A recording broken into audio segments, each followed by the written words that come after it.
A few years ago, I decided I needed a major life change. Everything seemed to be going downhill. My finances, my mental health, my life. I would go weeks without sleeping sometimes as the heavy traffic passed through the city streets down below. Every time I went outside, I saw more homeless people, more needles and crack pipes littering the ground, more muggings and assaults and overdoses and deaths. The city had become a wasteland, and I knew it was time to leave. I had no girlfriend, no wife, no kids. My parents had both died a few years prior, and I barely talked to my siblings anymore. I had nothing to tie me down to this place where I felt like I was dying inside a little more each day. That was when I sold nearly everything I owned, got in my car, and drove up to Alaska to try starting anew.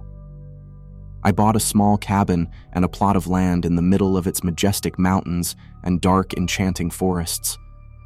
In the winter, the northern lights would shine through like the eyes of God, sending out divine trails of light that danced through the sky in cosmic waves. And while the move did help give me some peace of mind, in the end, the source of all my problems had ultimately followed me thousands of miles into this endless wilderness. It would take me a long time to realize the cause of all this misery was myself. Because, as a wise man once said, "Wherever I go, there I am." I lived in that cabin for 3 months without any major issues other than the constant threat of bears, moose, and wolves. I had a rifle and a shotgun for hunting, a small garden in the backyard, and a solar panel to generate electricity. "This is the life," I said, relaxing on a hammock I had strung across the corner of the cabin while staring at the endless beauty directly outside the window. White-capped mountains loomed like giants in front of thick clusters of evergreens. A virgin covering of fluffy snow made the entire world glisten and sparkle. There wasn't a house or road in sight. No work, no stress, no pollution, no cars honking all the time. I closed my eyes, breathing in the clean air. I ended up falling asleep for a couple hours, waking up just as the sun had started setting. Bright orange streaks mixed with the bloody smears of the fading light as it disappeared behind the mountains. I groggily arose, stumbling over to make a cup of instant coffee. As I sipped it, I wandered around the room, looking for something to pass the time. There were still quite a few random objects left behind by the last owner that I hadn't gotten rid of yet. I had moved in to find a stocked bookshelf filled with classics by Philip K. Dick, Isaac Asimov, and Robert Heinlein. Bored, I started rifling through the collection, looking for something good to pass the time. As I shuffled past A Maze of Death and Ubik, something caught my eye. A black, leather-bound book with no title or author name stood there, its cover faded with time and wear. Curious, I pulled it out and opened it. I saw the cursive scrawled across the pages in a neat copperplate script and realized it was a diary left behind by the previous owner. The first entry was dated January 9th, 2015. This is what it said. "I don't know if I'm going crazy or not. I went into town to talk to my therapist yesterday, and she said I should try writing everything down. She talks to me like it's all in my head, but I know it's not. When I first moved into the cabin, it seemed like paradise. I never thought in a million years that something would be slinking around at night. I never thought it would be hiding under my bed, peeking in windows and following me like a shadow. Right now, I'm snowed in with a cup of coffee in one hand and my pistol in the other. I can't sleep anymore. I keep hearing something shuffling around under the bed. Sometimes I think I even hear ragged breathing, as if a corpse with dirt in its lungs had come back to life. I've caught glimpses of that thing in the darkness. Whatever it is, its skin is loose, almost falling off the bone. It almost looks like a naked, emaciated man. Its eyes are rotted and dark, its back hunched, its spine twisted and jutting out like tumors. It moves in this slow, jerky way, but I can never seem to catch it. Its body seems broken and out of alignment. Its legs bend the wrong way sometimes. By the time I turn on the lights or try to take a video of it, it's always disappeared, but its fetid odor remains. It lingers in the cabin like a sweet-smelling, spreading infection. I don't know what it wants from me. I want to leave, but with the storm raging outside, I'm stuck here, unable to get all the way back to town. The snow surrounds the cabin in mounds 5 feet high. I feel like a prisoner caged with a rabid beast, not knowing when it will strike. My wife claims she hasn't seen or heard anything, but she keeps vanishing on me.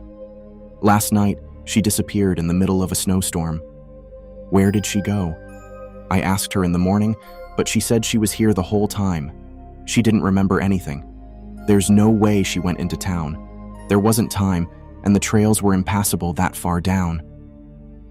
Something's going on here, but I don't know what it is. I'm truly scared for our lives. I slammed the diary shut, not wanting to read anymore. I didn't want to become infected by some kind of contagious cabin fever. If the last owner had gone insane in the mountains and started hallucinating naked corpses crawling around, I really didn't want to know. I shoved the diary back in the bookshelf, going for A Maze of Death instead. I tried to forget what I had read in the diary as I flew through the novella. All night, I tried to get the image of the naked, twisting man with rotted eyes out of my head, but I couldn't. I eventually fell asleep right before dawn. But, as my eyes were closing, I thought I saw a silhouette in the window. A starved man with excited black eyes that seemed to be rotting out of his skull. I thought I saw him put his inhumanly long fingers against the glass as he leaned forward. I blinked, sitting up and glancing out into the white, snow-covered wonderland. There was nothing there. Another hunter occasionally followed the deer trails near my cabin. A frozen lake stood a quarter-mile away, the surface white and covered in thick drifts of snow. I bundled up, deciding to go outside for a hike in the frigid dawn. I strapped on my snowshoes and grabbed my shotgun, as I always did when I went outside.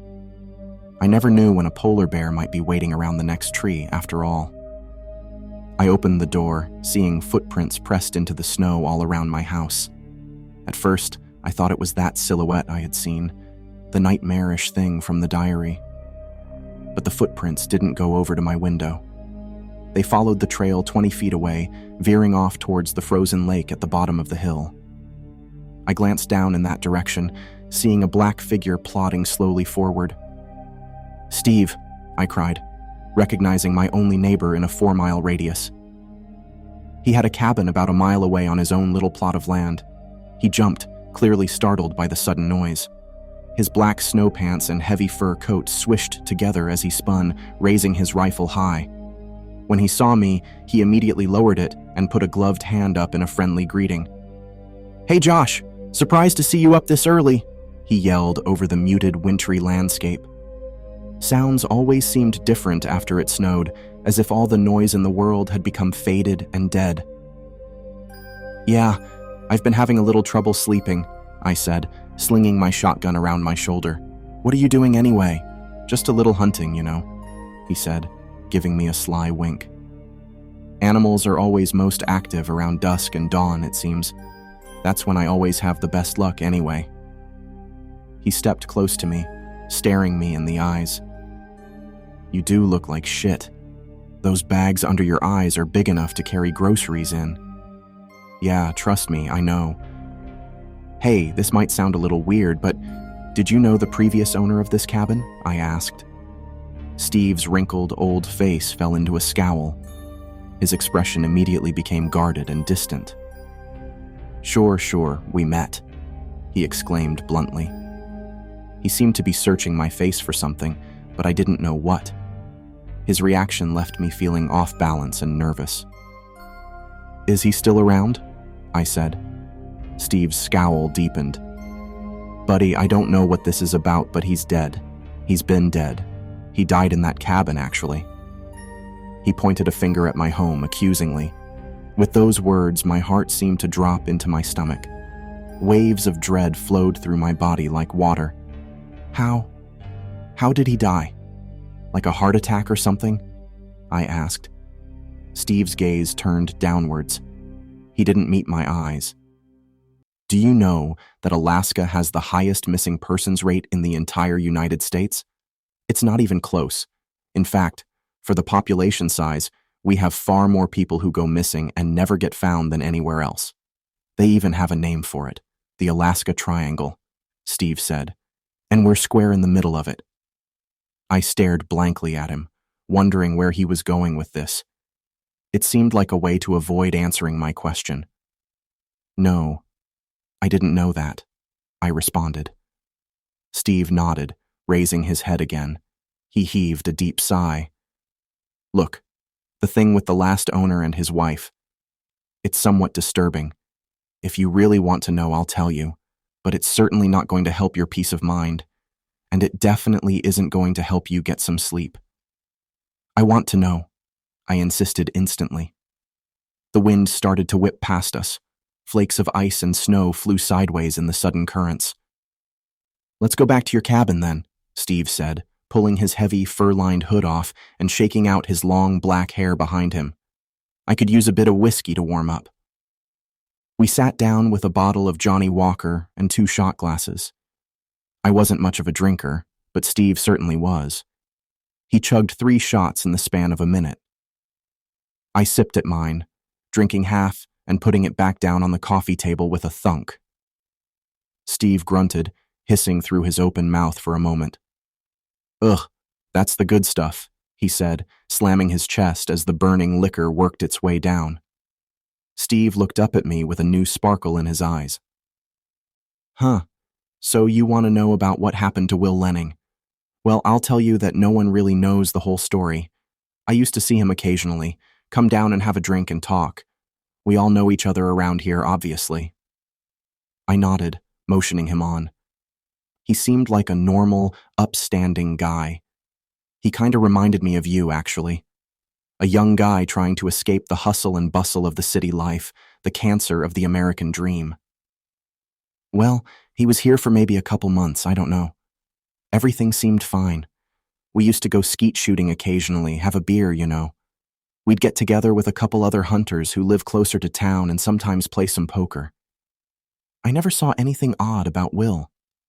I never could have predicted what happened to him. He heaved a long sigh at this, looking out the window at the sharp mountains with an expression of nostalgia. Well, what happened to him? I asked, encouraging him to go on. He started talking about seeing someone peering in through his window at night. He talked about hearing sounds from under his bed while he was laying there in the dark. Sounds like diseased breathing and shuffling. He started keeping all the lights on in his cabin 24 hours a day. Steve leaned close to me. A glimmer of fear rippled across his pale, wrinkled face. He started to lose his mind, started digging holes all over the place, looking for something. Even in the middle of snowstorms, I would occasionally see him outside, digging. It seemed like he never slept anymore. It was classic cabin fever if I ever saw it. It was only a few weeks later that I came over here, concerned. I hadn't heard from him in a few days, which was fairly unusual. I found the door hanging wide open. Propped up in a chair in the exact spot where you now sit, Will lay with a blast hole showing clear through his skull, a shotgun laying at his feet. And next to him, I found a blood-stained diary open to the middle page. The last entry was stained with blood spatter, but still visible. I remember leaning down and reading it. It was only a few sentences long. I glanced over at the bookshelf with the same diary, saying nothing. It said something like, I see now what's going on. The twisted man is leading me to the truth. Today, I will finally find it. And that was his suicide note? I asked, my heart hammering in my chest. He nodded. Yeah, I went into town and got some rangers to come check it out. Eventually, they got cops and CSI there. They took all the stuff as evidence, including the diary, he said. Good riddance, I say. Reading something like that is never beneficial. Sometimes delusions spread like a virus, you know what I mean? I did, but I said nothing. I glanced back at the diary, its black leather cover gleaming like a crouching snake. And I wondered, If the police took the diary as evidence, how did it get back here?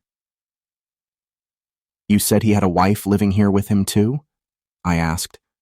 Yeah, she went missing around the same time, he said. Pretty bizarre. The cops thought maybe she just moved away, but... He shook his head grimly. As far as I know, she was never seen again. It was like she had evaporated into thin air. After Steve left, I walked stiffly over to the bookshelf, taking down the diary.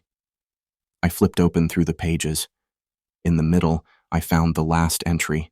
Spatters of old, darkened blood were scattered over the page like raindrops. I found the suicide note and read the date. January 27th, 2015, it read. Will Lenning had not lived long after he started seeing the Twisted Man. I wondered if my fate would be the same. The sun had started to set outside as I sat with the diary at the small circular kitchen table, eating some stewed venison and rice as I read through the entries.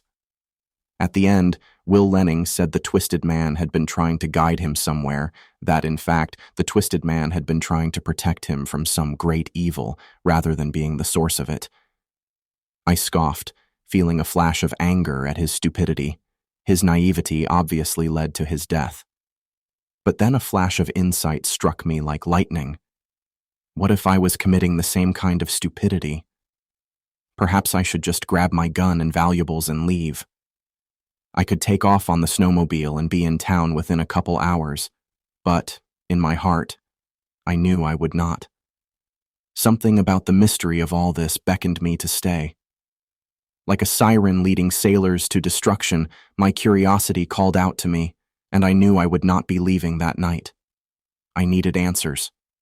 And sadly, I would find them. I had fallen asleep with an empty bottle of beer in my hand. I sat in front of the TV, which only got satellite reception. There were, of course, no cable or phone lines threading their way through the forest. All of my power came from stored solar energy. Since I rarely watched TV and really only used it to cook or heat up water for bathing, the energy produced was sufficient even in winter.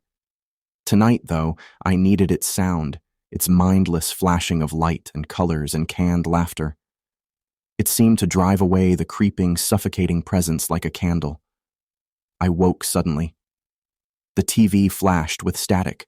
The repetitive hissing of the white noise spit from the speakers like thousands of snakes. I glanced up at the clock. 3:33 a.m.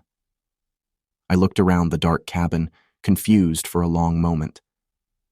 I didn't understand what had woken me so abruptly. The satellite had never gone out before either, even with the howling winds and freezing hail of the Alaskan winter. The TV started flickering as if the static were rising upwards. Black lines traced their way horizontally across the screen.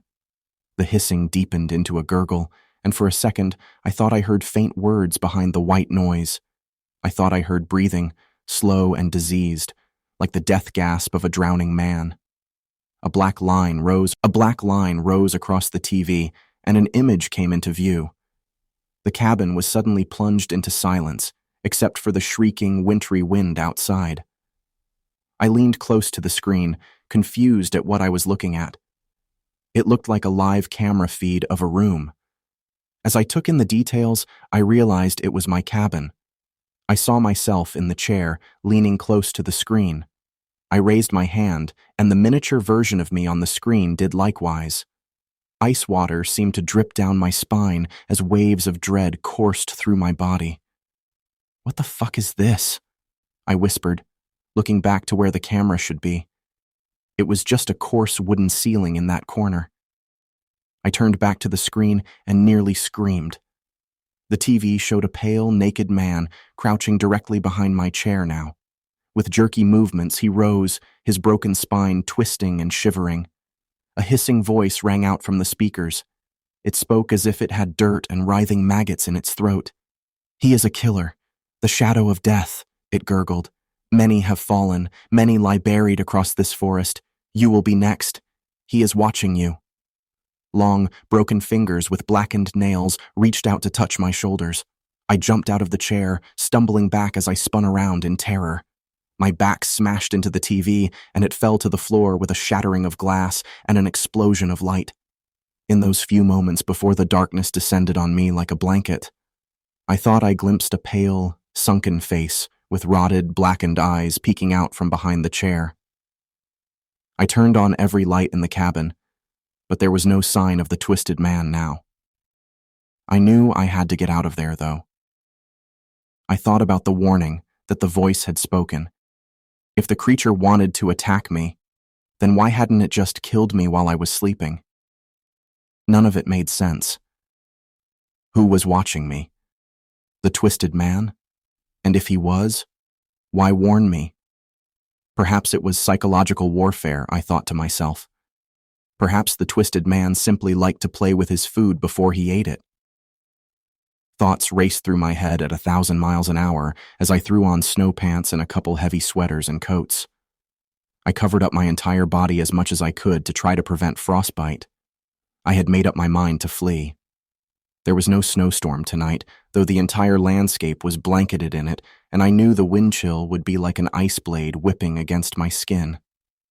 It was extremely dangerous to travel in the middle of the night like this in temperatures that might reach -30 degrees. Steve had been right after all. Alaska had the highest missing persons rate of any state, and many of them were never found, their bodies likely frozen solid in the deep snow dozens of miles from the nearest town. I grabbed my shotgun, jumped on my snowmobile, and started heading to Steve's cabin. I hoped I could wait there until the sunrise and then figure out what to do next. But fate would take the decision out of my hands.